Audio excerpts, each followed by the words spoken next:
Hello दोस्तों, welcome to my YouTube channel HTS यानी how to study.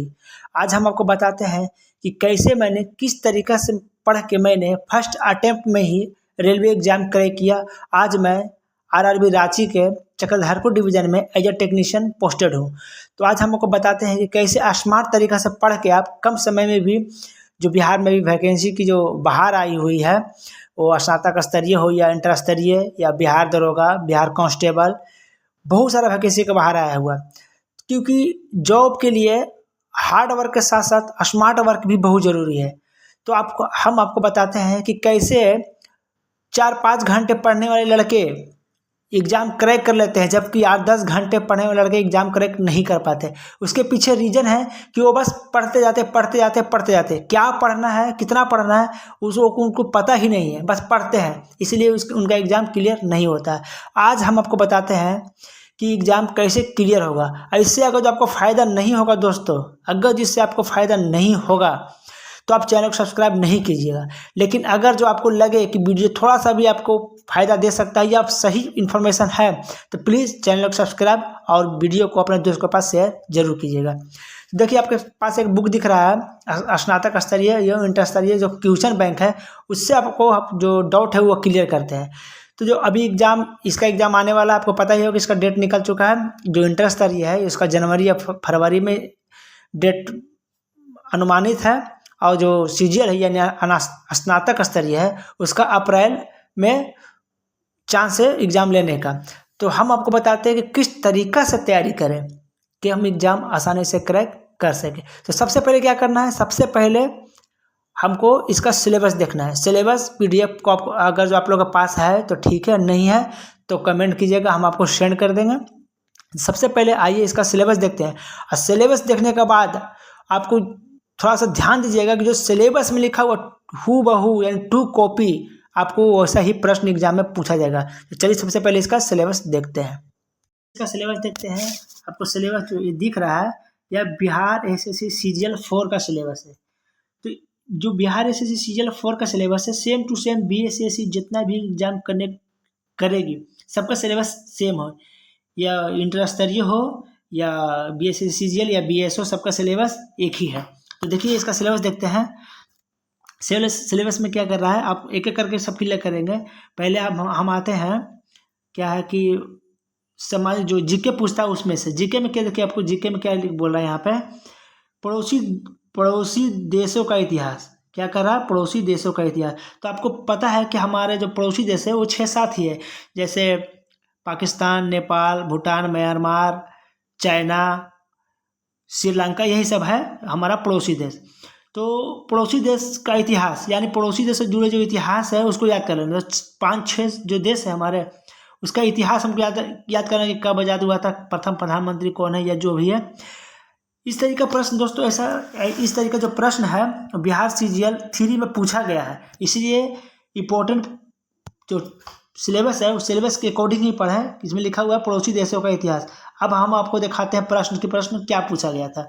आपके screen पे प्रश्न दिख रहा होगा कि बांग्लादेश को मान्यता प्रदान करने वाला प्रथम देश कौन था। जो बांग्लादेश जब आज़ाद हुआ था तो उसको देश के मान्यता प्रदान करने वाला प्रथम देश कौन था।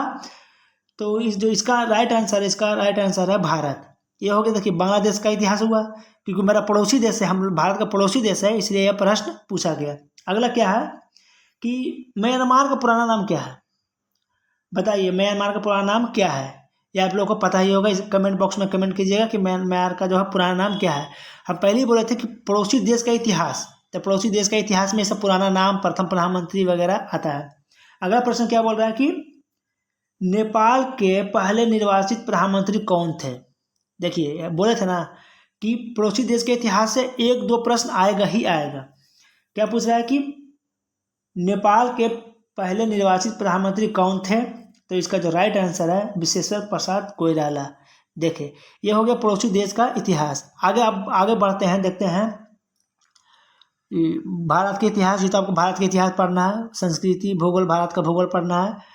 देखिए भारतीय कृषि, तो भारतीय कृषि में क्या है कि कौन सा राज्य गेहूं उत्पादन में प्रथम है, तो आलू उत्पादन में प्रथम है, जो भी हो कृषि से संबंधित पूछा जाएगा। जैसे कि एक प्रश्न आपको स्क्रीन पर शो कर रहा होगा कि भारत में हरित क्रांति के जनक कौन है।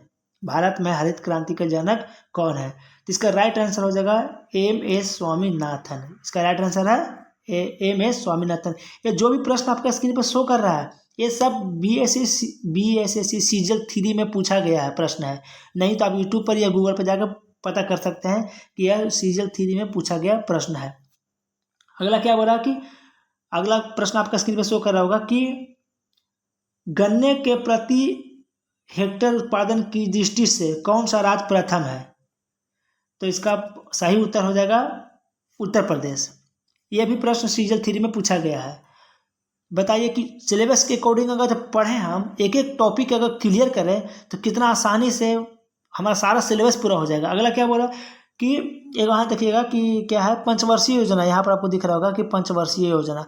पंचवर्षीय योजना में हर एक शिफ्ट में 1 से 2 प्रश्न पूछा ही जाएगा। हर एक एग्जाम में जितना BSSC एग्जाम लेगा हर एग्जाम में हर शिफ्ट में 1 से 2 प्रश्न रहेगा ही रहेगा। जैसे आपका स्क्रीन पे एक प्रश्न शो करेगा कि भारत में प्रथम पंचवर्षीय योजना में सर्वोच्च प्राथमिकता क्या थी? तो इसका सही आंसर हो जाएगा कृषि। यह भी सीजल 3 में पूछा गया प्रश्न है। अगला प्रश्न आपका स्क्रीन पर शो कर रहा होगा कि किस अवधि को योजना अवकाश कहा जाता है? किस अवधि को योजना अवकाश कहा जाता है? तो इसका सही आंसर हो जाएगा 1966 से 1969 तक। इसका सही आंसर हो जाएगा। ये बस हम आपको एग्जाम्पल दिए हैं कि किस तरीका से पढ़ना है। पहले क्या करना है, सिलेबस का PDF डाउनलोड करना है। नहीं है तो आप कमेंट कीजिएगा, हम आपको पर्सनली सेंड कर देंगे। उसके बाद पहले देखना है कि पड़ोसी देश का इतिहास, तो एक टॉपिक आप क्लियर कर लिए। दूसरा है भारत का इतिहास, तो भारत का इतिहास क्लियर कर लिए। अब भारत का इतिहास या भारत की संस्कृति, भारत का भूगोल, जिस टॉपिक में आपको प्रॉब्लम हो उस टॉपिक का हम वीडियो बना देंगे, या तो कौन सा बुक पढ़ना है वो हम आपको सजेस्ट कर देंगे, जिससे आपका एक एक टॉपिक क्लियर हो जाएगा और आप सीजल 3, सीजल 4 या इंटर स्तरीय में 120 प्लस आप स्कोर करने लगिएगा। बस एक एक टॉपिक पढ़ना है, ज़्यादा नहीं पढ़ना है। एक एक टॉपिक जो लिखा है, एक एक टॉपिक हर एक टॉपिक 1-2 दिन में आप खत्म कर दीजिए। आगे क्या क्या पढ़ना है हम आपको बताएंगे। अगर वीडियो अच्छा लगा हो तो चैनल को सब्सक्राइब और वीडियो को शेयर करें।